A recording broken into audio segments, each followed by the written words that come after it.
Joining me now is Missouri Senator Josh Hawley, who was at today's hearing. Senator, are we actually going to see some bipartisan agreement on fixing this for the sake of the kids?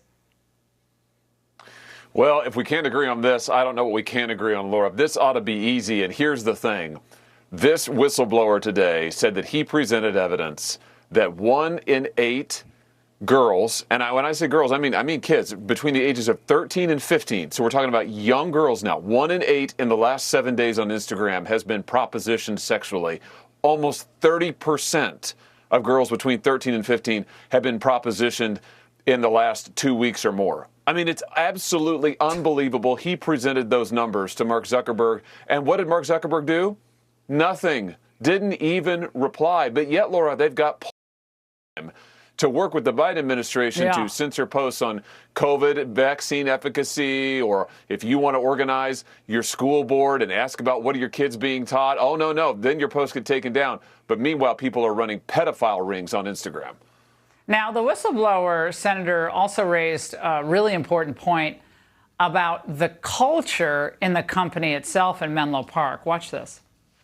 It seems to me that the company culture is one of see no evil, hear no evil. We don't want to understand what people are experiencing, and we're not willing to invest in that and the tools that will help.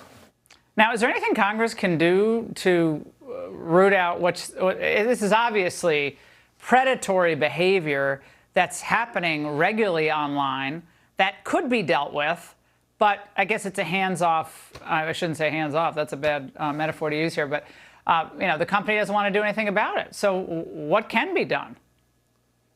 Well, I tell you what we can do. We can let parents sue. It ought to be that if your kid gets sexually propositioned on Instagram or any of these social media platforms, you ought to be able to hold them accountable. And if they violate their terms of service, you ought to be able to hold them accountable. Or if your kid experiences or is exposed to sexual abuse material, pornography, child porn, you ought to be able to sue them. Right now, Laura, you can't do any of that. These companies are immune because Congress has given them special immunity.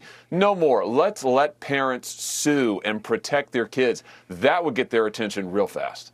Yeah, well, that's why they spend all that money on lobbying and so much money in contributions to candidates on Capitol Hill. That keeps them quiet. Senator, not you, though. Thank you.